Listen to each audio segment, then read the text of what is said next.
Bonjour à tous, merci de nous préférer chez vous.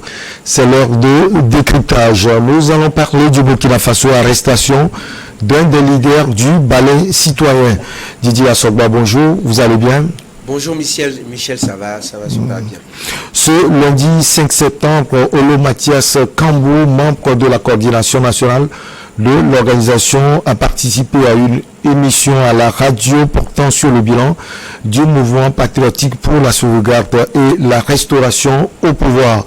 Selon le balai citoyen, il a été enlevé en ville peu après l'enregistrement de l'émission par des hommes en civil.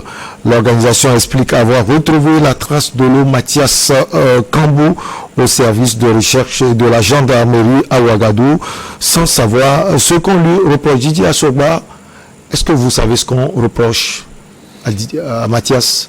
Alors, pour ce qu'on sait, c'est que un instant,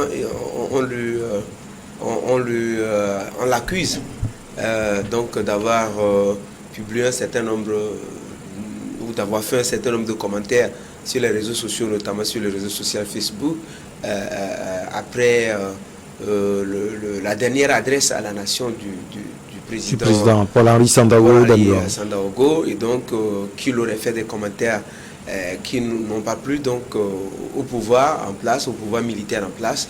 Et donc oui, il a été retenu contre lui. On a parlé d'abord de diffamation et après, in fine, on apprend ce jeudi que Mathias Kambou est accusé d'outrage au président de la République. Ça fait un lourd chef d'accusation, ce qu'on n'a jamais retenu contre un citoyen là-bas au Burkina Faso.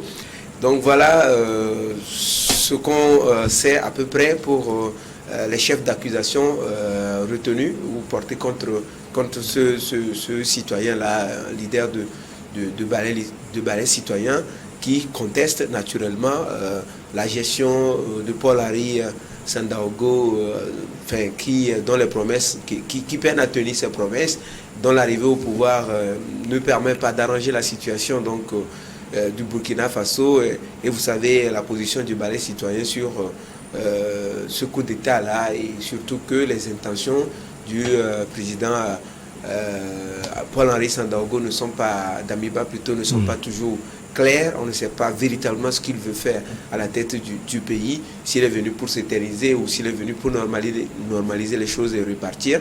Donc oui, naturellement, les leaders d'opinion comme Kambou, par exemple, lui reprochent ses intentions inavouées et donc les déclarations faites dernièrement. Si vous avez suivi cette adresse à la nation, une adresse à la nation pratiquement à charge contre la société burkinabé, tous les leaders, tous les citoyens, chacun en a eu pour son compte, et même l'armée s'en était également sorti avec des égratignures dans ce discours-là de Damiba. Et naturellement, le leader du balai citoyen reproche au président militaire lui-même son inaction, parce qu'il a été et est un des leaders, sinon un des dirigeants de l'armée burkinabé, qui peine à faire face au mouvement djihadiste et terroriste qui mettent le pays à mal. Alors, le balai citoyen, il faut qu'on en parle. On ne voit plus trop la mobilisation du balai citoyen.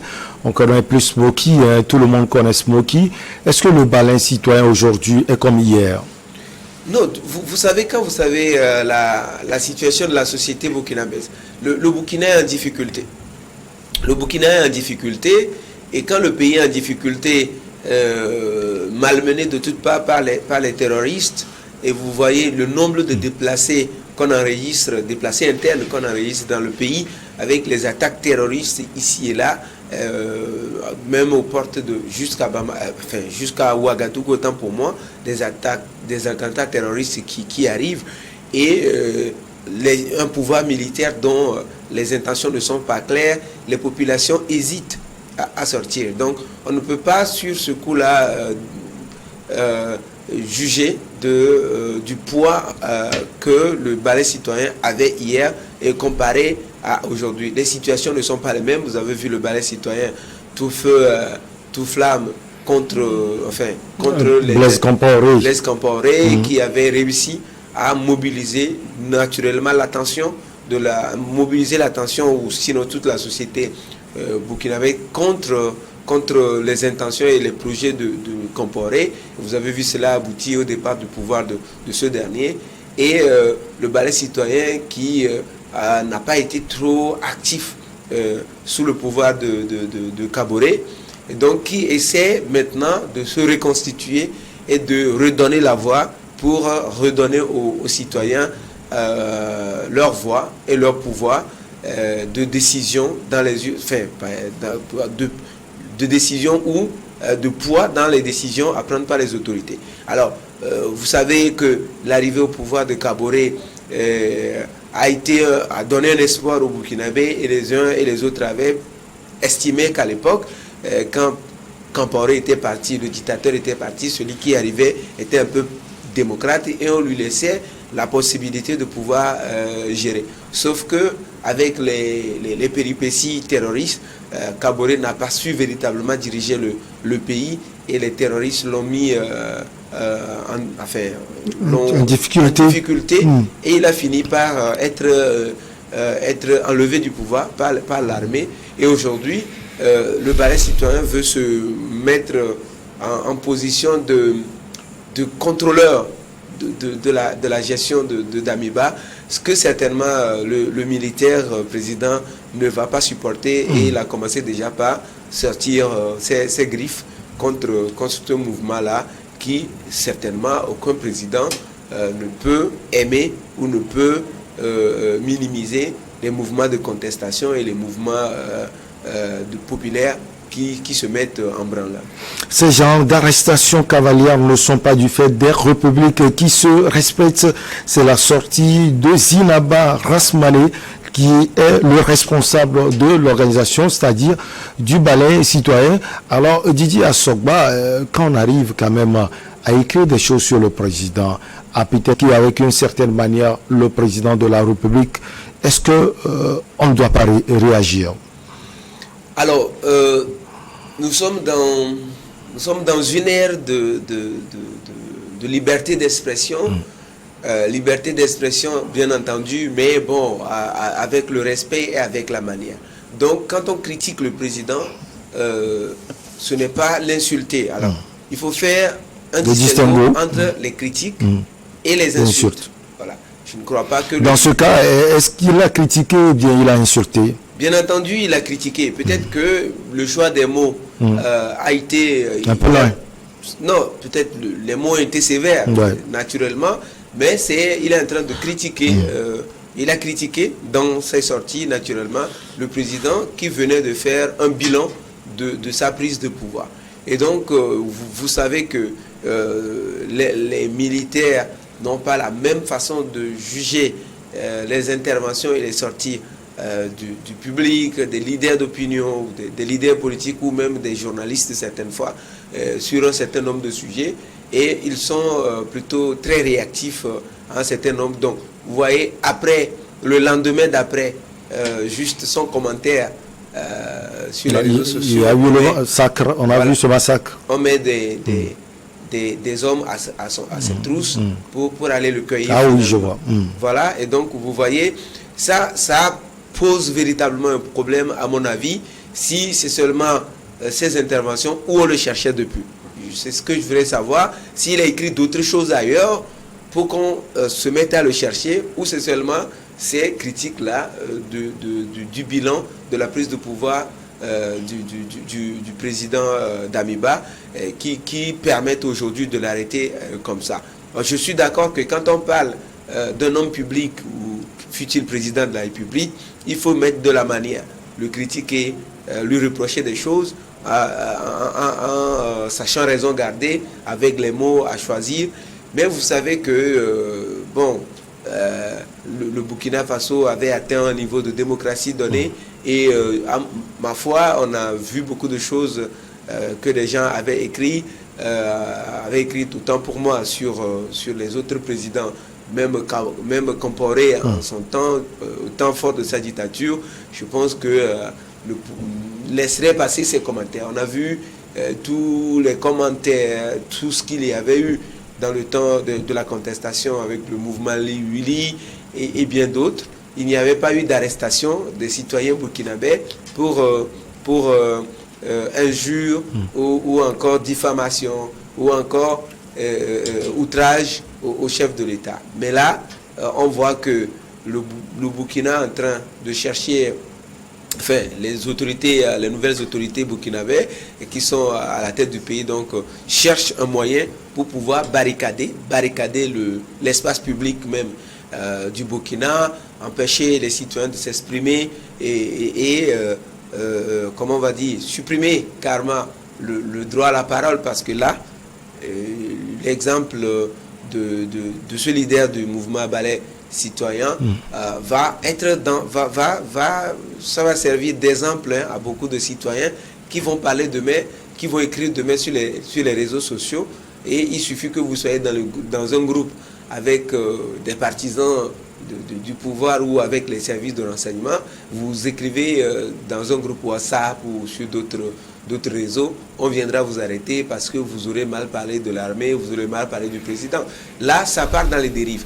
Je suis d'accord que quand on parle d'un président de la République, il faut y mettre de la manière, mais ce n'est pas pour autant non plus qu'on arrête un citoyen, qu'on jette en prison, même sans jugement, même sans interrogations préalables, rien du tout. On le met en prison parce qu'il aurait parlé mal du président de la République. Et là, on parle d'outrage. Ce n'est pas un petit chef d'accusation. Quand on parle d'outrage au chef de l'État, c'est trop grand pour un simple commentaire sur Facebook.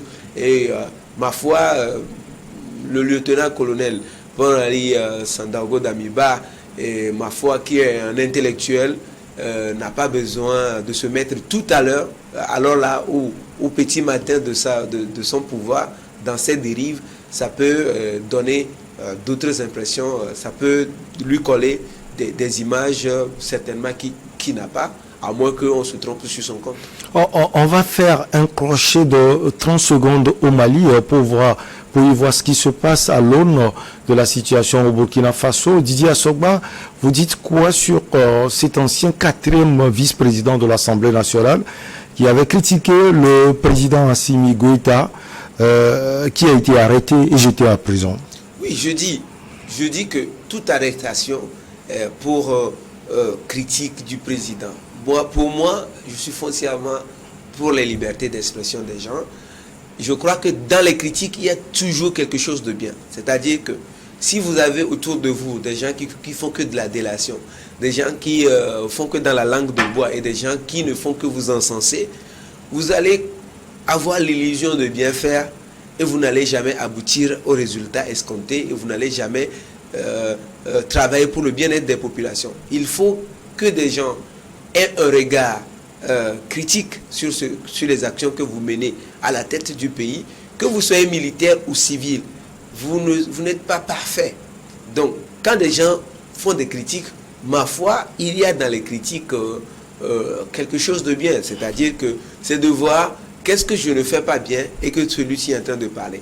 Alors, on sait aussi qu'il y a des gens qui sont de mauvaise foi et qui sont animés de mauvaise volonté et ils voient tout d'un mauvais œil. Mais je ne parle pas de ceux-là. Je parle des gens qui aiment leur pays et qui ont un regard critique sur l'action que les présidents mènent. Donc, à partir du moment où les arrestations sont faites parce que les gens ont critiqué les actions des chefs d'État, je ne dis pas qu'on insulte le président. Quand on insulte le président, là, on se met sur le coup de la loi parce que personne ne va aimer les insultes. Les insultes, à ne pas confondre avec les critiques. Or, dans nos pays africains, on a vite fait de confondre les critiques aux insultes. C'est-à-dire que les dirigeants confondent critiques et insultes. Ils voient les insultes comme des critiques, ce qui ne devrait pas être fait. Si je dis que la façon dont tu animes l'émission, je ne suis pas d'accord, je ne suis pas en train de t'insulter. Pas du tout. Voilà. Mais si je me mets à parler de la forme de ta tête, ou à parler de tes parents, ou à dire tel et tel. Ou encore là, de mes barbes. Voilà, de tes barbes, ou de la façon de ton nez, tout ça. Là, je suis en train d'insulter. Mais parler de la manière dont les choses sont faites, c'est la critique et ça peut amener à corriger.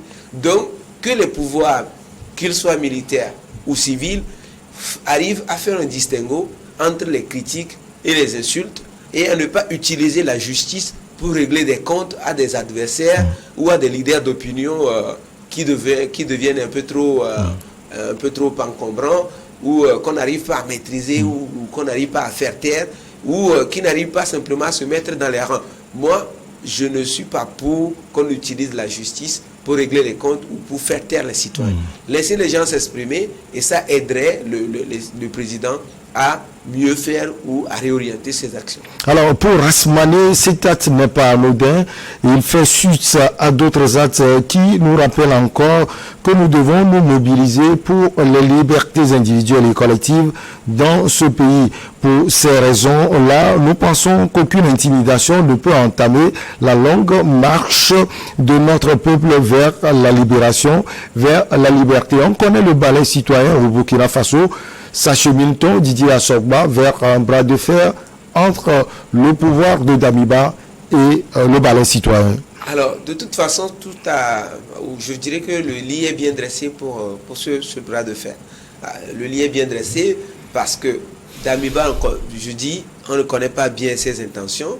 Donc, pour les citoyens qui se posent des questions, et un militaire qui balaie un président qui a été élu à la suite d'une revendication d'un mouvement populaire et qui a été élu et réélu par le peuple et qui a été supprimé par l'armée, et un militaire qui vient, on ne connaît pas véritablement ses agendas, et que depuis qu'il est là, on ne voit pas une nette amélioration de la situation. C'est-à-dire que tout ce qu'il reprochait au président ou au pouvoir du président Kaboré, on ne le voit pas en train de corriger beaucoup de choses.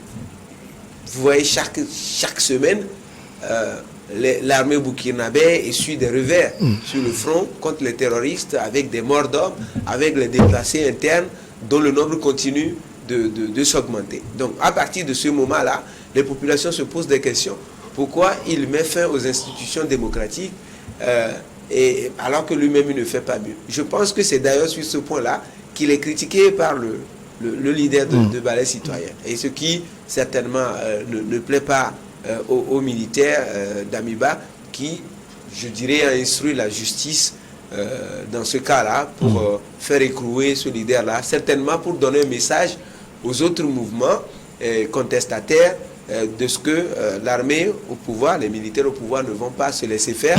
Surtout que vous avez vu que la manifestation à laquelle le balai citoyen a appelé, et quand la manifestation devrait démarrer, vous avez vu qu'il y a eu une contre-manifestation avec un groupe qui se dit proche, vous voyez déjà. Donc ça veut dire que quand les militaires arrivent, qui devraient gérer pour le bien-être de tous, ont un mouvement proche d'eux qui doit défendre les militaires. Ce sont des milices, sans doute, selon vous. Ça s'apparente véritablement à des gens qui travaillent avec eux, à mon sens. Merci beaucoup à vous, Didier Assogba. On va marquer la petite pause. Et derrière, on reçoit l'invité du jour.